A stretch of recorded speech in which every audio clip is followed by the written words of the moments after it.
Hey, hey, hey, what's up everybody? It's Uncle Mad here, and I messed up.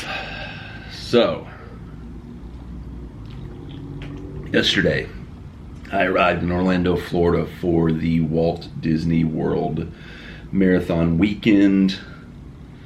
Went around all day filming content, doing all kinds of fun stuff with my first day in Florida for this trip. I had a great day, a really fun day, one of the best days I've had down here in Florida in quite some time. Got back to the hotel here, excited to lay down in bed. I wasn't quite ready to go to bed, so I was like, you know what? Let me edit this video, let me put it together, let me get this content out. Like I've said before in the videos, you've been following along with the transition to daily vlogging. I don't necessarily always want to edit while I'm on vacation or traveling. But since I was down here on my own, I'm not taking time away from Jester or anybody else. And I was just laying in bed, didn't have anything better to do. I was like, let me just edit this up. I'll put this video up tomorrow, get it out early. I've got some backup videos that I could have put out instead. But I was like, you know what, let's try to, if I can get these videos from this trip out early, let's get them out. Somehow in the process of trying to upload the videos that I recorded on my camera to my cell phone, to edit on my cell phone, I accidentally deleted all of the videos that I had recorded on the camera. Which is somewhat funny because one of the things I kept saying throughout the video was that on this trip, because it's my first time doing the marathon weekend, I wanted to try to do a bunch of other things for the first time, or at least do stuff that I haven't done a lot. So if it's something I hadn't done in a while or something new that I've never done, those were the things I wanted to focus on for this trip. And so I did a perfect thing by, for the first time ever, deleting an entire day's worth of content before I could edit it and put it up. So I did at least one first yesterday, but I did a whole lot of other first.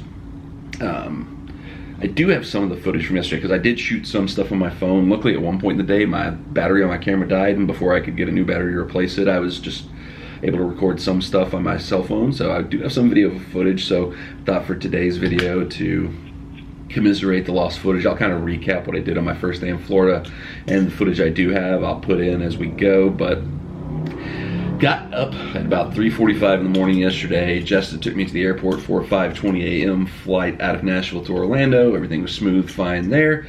Got down here.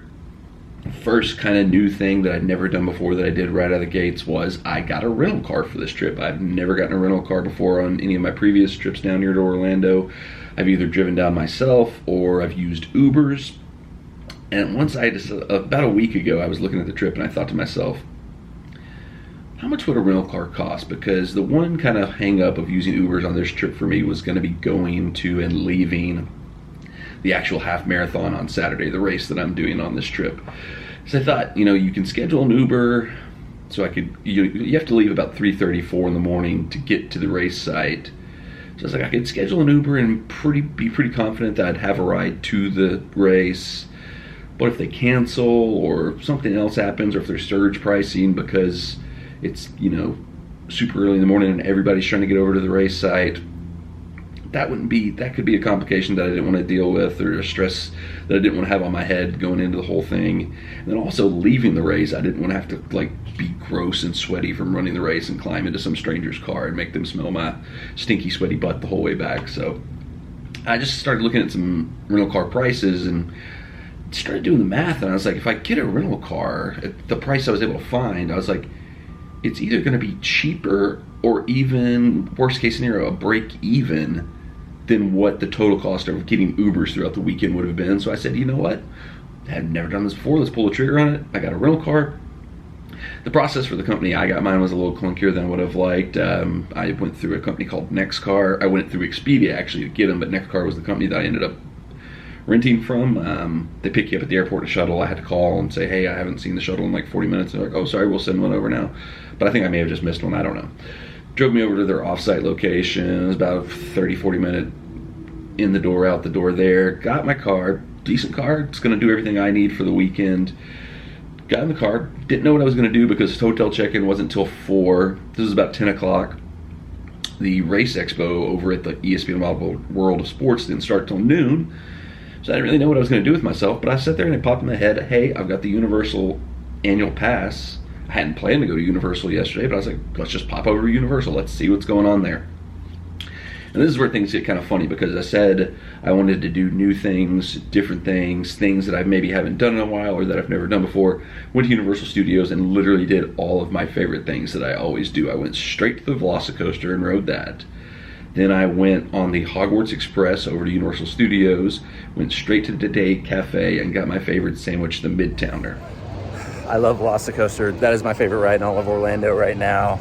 Don't know what I like better, the Top Hat or the little twirly part where you go over the water right at the end. Both of those are just insane. So glad I got it in. They kept saying, you know, pumping in the inclement weather, we could potentially be suspending operations announcement, but got it in. It kind of looks like there's clouds in the surrounding area, but it's pretty sunny directly over top, so we'll see what happens. I think getting to ride Velocicoaster was enough for Island, so let's head over to Studios. Always seems like there's like a lot less people going from Hogsmeade to King's Cross than there is the other way around. It's always like an hour wait over there, and over here it's usually like 10, so good to know. For Velocicoaster, I left my physical annual pass back in Nashville. Didn't realize that until I got here today. I do have it loaded on my phone in the app, but if you go to the lockers, like on a ride like Velocicoaster, they give you a little reusable ticket that you can use for the lockers in place of your physical card. So that's good to know for future use, because I got up to the lockers and I was like, oh crap, I know they're not gonna let me bring my phone on here. How am I gonna reserve a locker? Give you a little reusable paper card. You can keep it throughout the day. I think I've already lost mine, but that's okay, because I'm not gonna ride any more rides that need a locker today. Interesting, we got some construction walls up here over by Shea Alcatraz. Don't know what this could be for, but something's coming soon. Land Before Time, that's a good movie. All right, so I mentioned trying things I haven't tried before, and ever since this opened, the Central Park Crepes, I wanted to try it, but for whatever reason, I have not. But I'm also not gonna do it today, but I'm coming back tomorrow, and I'm tentatively putting this on the list for tomorrow. Got a Beetlejuice sighting out in the wild. Ghost with the most. It's been a minute since I saw the Bourne Stuntacular. Maybe that'll be on the list for tomorrow. Alright, so one of the reasons we're skipping over some of the things I haven't done and things I haven't done that often is because I'm only here for a little while and I can't not go to the Today Cafe. Alright, and it is officially Midtowner time. Also, I ordered a cold brew, but they were out of cold brew, so I was like, just pour some coffee over ice, that'll be fine. So, this is gonna be good. And I've just realized I didn't get a fork for the potato salad. Son of a gun. We already know it's gonna be good, but Bon Apple teas anyway.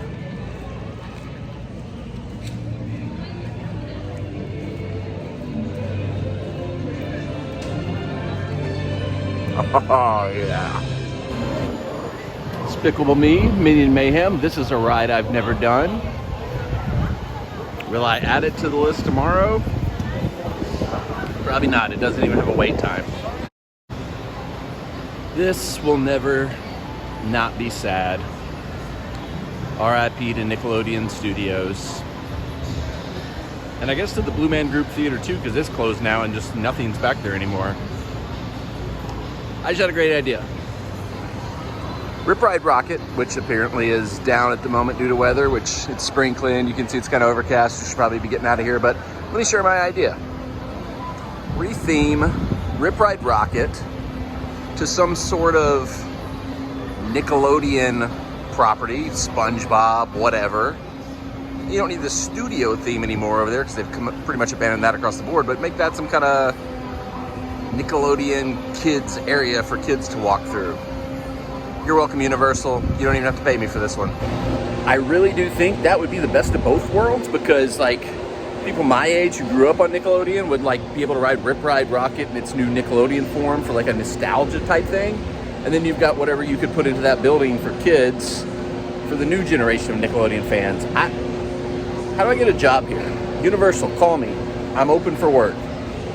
All right, that's gonna wrap up our brief little trip to Universal today. Great way to start the Florida trip. Just came straight from the airport to here.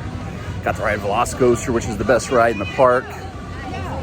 Got to eat the Midtowner, which is the best food in the park. And it's only just the beginning. We have so much more to come. Not 100% sure. I remember what my car looks like. I believe it's kind of like a metallic blue vehicle of some sort. I do know I'm on the right row though, because I saw this Audi. They were making everybody go all the way down to fill up the whole parking, and this Audi decided they didn't have to drive all the way down. They just parked right there like a oops.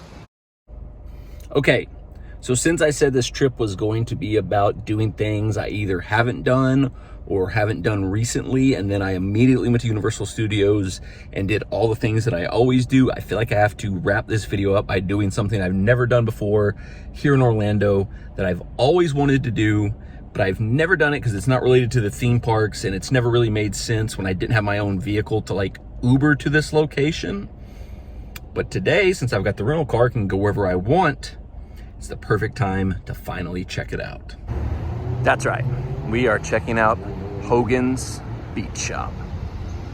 This place is already incredible. Wow. Thunderlips. I'm tempted to buy this, but I gotta save room for the race merch. It's like a nice ladies pink. Jesta might like this. Or some Hogan figures. A range of classic Hulkamania shirts here. Who wouldn't want these John Cena socks? This is probably the best NWO era Hogan shirt, but I don't think I'd want it in a tank top. This shirt has a weird vibe to it. I like the subtlety of it though, but something's odd about it. A Ric Flair section over here. This belt is sick. Do not touch the belts. I wasn't gonna. Got a full range of Hogan weight belts here. Also various versions of the title belts he's held. The one and only Mouth of the South himself. My buddy just had a daughter. Maybe she needs some Hulkamania gear? Nice little Hogan onesie perhaps? Couldn't be the worst. Diaper killer. That's something. So after Universal and after Hogan's Beach Club, I was able to switch out the battery on my camera. So once again, we're back to no footage, just me rambling. Went over to the expo. Very cool event. Picked up my race bib. Got that here for the half marathon. This will be on me on Saturday morning. Went through the merch location. I got some stuff while I was there. I got this pin. Completion pin for the 13.1 half marathon. I was looking at the completion shirt, like the I Did It shirt, and they just weren't my style. Like maybe I'll like find some pictures of them online and put them in here. I was close to buying them, but ultimately just couldn't pull the trigger on it because they just weren't my style, and they're like, you know, not something I wanted to spend a whole lot of money on if it wasn't something I was going to wear anyway. Let me show you the other merch I got real quick. Okay, so the merch that I did end up purchasing, I got this Run Disney hat. I've been wanting a new Nike Disney hat for a while. My Nike Mickey hat. It's probably my favorite hat I have, and if you watch, you know, any other Disney YouTubers, and sometimes you'll see it just out in the wild, not even on Disney YouTube. Everybody loves that hat too, so I've been looking for a new Nike Disney hat for a while. I've been hoping they'd put out like just a new style one, you know, maybe like a different color or a different logo of Mickey or Goofy or whoever, and they just weirdly they haven't. I guess that one just keeps selling so well they don't need to update it. But then they had this one, the just kind of generic, you know, standard Run Disney hat, and I was like, you know what, let's grab that. So I bought that. Now this shirt really isn't 100% my style either, but it's much better than the actual half marathon one. This is just the marathon weekend commemorative one, and this is like the athletic material, so you can wear this to work out in. I might wear this one in the race tomorrow. I haven't decided yet. Normally I wouldn't wear a race shirt at the race. It's almost like wearing the band shirt to the band's concert, but it feels a little different at Disney. Feels like you gotta wear Disney stuff at Disney, so that's that one. And then this is the other option of what I might run in tomorrow. This was the participant shirt. So you get this just for being signed up for the half marathon, and this is actually 100 times better in my opinion than the shirts they were selling for the I Did It, the finisher shirts. This one, you know, the half marathon shirt here, color is still not my kind of favorite color, but I like the more solid better than like the baseball style. All the shirts yesterday were that kind of same baseball style shirt, so that was kind of weird. Just the merch there was not the best. But I do have a funny story about while I was at the merch. So the merch is in like the bigger basketball arena at the Wide World of Sports complex, and they make it as complicated and as hard as possible to figure out how to get onto the merch floor. So like you go in the door and there's these huge wide openings for you to like walk directly onto the floor. But what you're actually supposed to do is do this loop through like a backstage kind of tunnel area that goes all the way to the back of the arena and come in on the backside. Those front areas are supposed to be exits only. Well, I just walked in. I'd never been there before. First time ever doing this. Walked through, there's this huge opening that walks right under the floor where the merchandise is, and I'm just walking through there, and this guy, kind of Disney red shirt, I don't know if he wasn't security, but I guess he was a floor attendant or what, I don't know exactly what his title would be, says, sir, you can't go through that way, that's an emergency exit only. And I'm kind of looking around like, what? And I'm like, oh, where do I go? And he somehow, let me stop. I probably was a little stanker than that because I have a tendency to be stanker than I realize I'm being in my face and in my tone. So I didn't think I was being anything weird or stank, but could have come off that way to him. He starts going, security, and calling for security. And I'm like, are you kidding me right now? So I just turn around, I walk out. I was about to just flat out leave the whole place because I'm like, this was the Disney merch store. This wasn't like the bib pickup. This was where I was going to give more of my money to Walt Disney, and this guy was going to treat me like that at Disney. Like maybe over at the ESPN Wild of Sports, they don't have the magic there. They don't know how they're supposed to treat people there. This guy was a jerk, like to go like that to call for security on me instead of trying to explain it or trying to like, be like, well, hey, sorry, this is just, I know the floor layout's a little weird, but everything exits coming this way, the entrances are on the backside, showing me where to go, explaining where I'd made a mistake. He jumped right to call for security like a jerk. Like, I don't know his name, whatever the opposite of a cast compliment is. The guy who was on the merchandise floor at the emergency exit to their right front, if you're looking going out of the arena, left front, that guy sucked. Casts suck on that one. Don't want to dwell on the negative though, but after that it was time to check into the hotel. We're here at the Orlando Sheraton Lake Buena Vista, which must be next to like a fire department or hospital because there's constantly sirens going by. Which you would know if I'd filmed everything yesterday and not deleted it, because this happened like 4 times while I was filming stuff yesterday.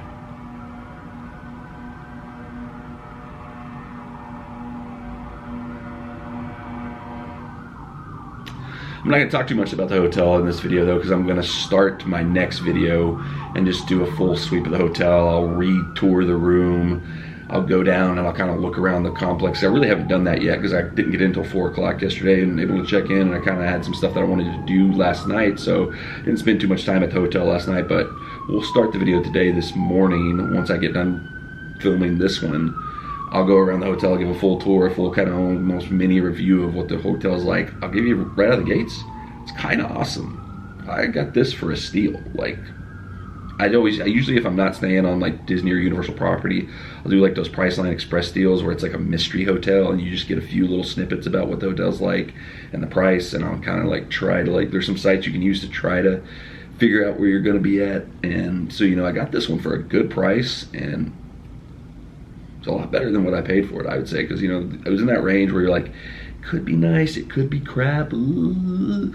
But I'll talk more about the hotel in tomorrow's video, if it comes out tomorrow. In the next video that I filmed while I'm here in Florida, I will talk more about the hotel. Subscribe to the channel, turn the bell on for notifications so you see that whenever it launches. So after I got checked in, got settled in at the hotel, I decided to do something I've never done before, because I, as you know, am not a drinker, but there's a drinker's kind of rite of passage here at Disney World that I've heard a lot about that I've never experienced myself. It's called the monorail crawl. Apparently the way it works is you go to each of the hotels on the monorail loop train, so the Polynesian Resort, the Contemporary Resort, and the Grand Floridian Resort. I said that in the reverse order. And at each one, you stop, you get off the monorail, you go in, you find one of the bars or lounges, you go in, you have a drink or two, get back on the monorail, go on to the next hotel, and you just do the full circle around. Now, inside Magic, I haven't heard if people are doing this now, but inside Magic Kingdom, they are now serving liquor drinks and beer drinks at some of the sit-down restaurants inside Magic Kingdom. You can't get a drink and just walk around. There's no bars. But they do have drink service available at certain restaurants. So could you start including Magic Kingdom in that loop? Or do you just stick to hotels? Interesting question. If you've ever done the monorail crawl, let me know in the comments down below. Should the Magic Kingdom be included in that now that it has some more alcoholic offerings? Or should it just be the hotels? I kind of think it should just be the hotels. Because if you add Magic Kingdom, you could almost then add Epcot into the monorail crawl, because monorail also goes over to Epcot. And if you're going over to Epcot, you've got so many options of stuff to drink. So maybe you could add it. I don't know. You need a park hopper pass. It'd have to be after 2 o'clock. I don't know. Let me know your thoughts on that. But it's my first time ever doing that, just because I'm not a drinker. So I had a few drinks just to, you know, be a part of the thing. I started off at the Enchanted Rose, the Beauty and the Beast themed lounge at the Grand Floridian Resort. I had what was called a Sunny Margarita there. I think it's called a Sunny Margarita because it's one of those margarita drinks that are like, I believe tequila is in it, and this one had orange juice, so I think that's where the Sunny part came from it. It was flavorful, it was good. If I was a drinker, I could see myself drinking quite a few of those, but I'm not, so I had the one. I moved on to the Contemporary Resort and the Outer Rim Bar. I just had a kind of standard beer there. Tasted like a beer. But while I was at the Contemporary Resort, I decided to do something I'd never done before. Theme of this whole series, this whole weekend here in Orlando. And I watched the fireworks from the Contemporary Resort. I'd watched the fireworks from the Polynesian in the past, but I'd never watched them from the Contemporary. So I went up the staircase, because they have these open staircases on the side of the resort. So I went up, I found a spot along one of those staircases. And I sat there and I watched about half of Enchantment, the Magic Kingdom fireworks show. It was awesome. I shot what I thought was some really good footage of the fireworks. I might actually have 1 or 2 clips that I shot on my phone. I'll throw those in if I have them. But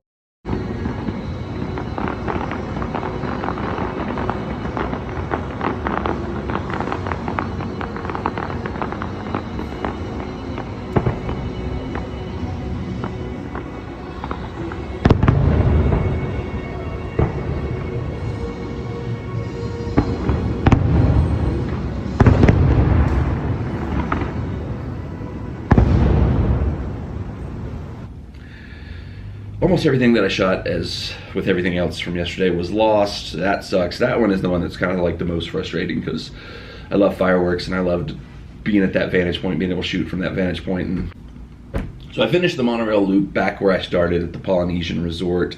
I started there because I had a dinner reservation there, so I was able to get on property easily. You know, if you're Ubering or driving to a resort, if you're not staying there, one of the only ways they'll let you come on to the property, at least in a vehicle, you know, driving in, either Uber or in a car, is if you have a dining reservation, or if you know somebody who's staying there and you can quote the guest's name in the room, whatever. So I parked there, did the whole little loop, because I was finishing the night with dinner at a place I've never ever eaten before, Kona Cafe. It's kind of the secondary table service restaurant behind Ohana there at the Polynesian. It recently underwent a refurbishment, so it was kind of new, spiced up, so thought that would be really cool. Here's another situation that's kind of funny. I do have a little bit of video footage from there, because I thought, you know, table of one, I might get a nice little kind of secluded like booth or something to myself, where it'd be easy to vlog without like having the people sitting around me constantly being bothered by this weirdo talking to a camera while he's eating.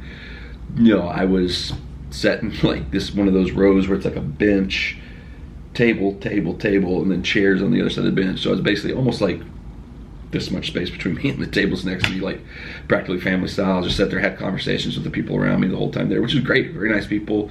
Super nice couple was to my right. They're doing the marathon weekend as well, doing on same as me. They were only doing the half, but they've done a few races before, so they told me some stories from their past trips here. They had just been up to Nashville a couple years ago and kind of talked to me about what an interesting place it was. And I was like, yes, it is a very interesting place. But I had the Mahi BLT. I kind of went off the server's recommendation because Kona Cafe is one of those places where the menu, it's almost hard to figure out what the food is because, you know, that they've got all the fancy terminology, or like they're calling like potatoes words that you wouldn't necessarily just call potatoes. So I wasn't even really sure what it was. The server called it the Mahi BLT, so I thought maybe it's a sandwich. I don't know. But it came out, it was more like a salad. It was really good. It was one of the single best dishes I've ever had at Walt Disney World. I would eat it 100 times out of 100. Ray said, resend the link. This link is broke. It's missing the last piece. And then William said, yeah, I couldn't see it either. I just sent the money without even seeing the price.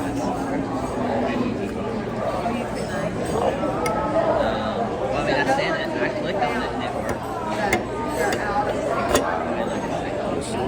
Delicious. Oh, because it didn't hyper. I say dishes because I would say like something like Ohana or Liberty Tree Tavern is a better meal because you get like so much food and it's all so good.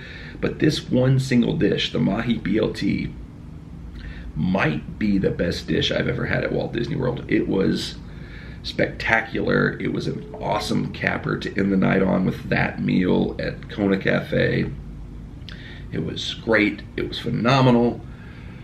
Felt so good. I was so happy. Delicious meal. Had a great day going all around Florida doing all kinds of crazy stuff.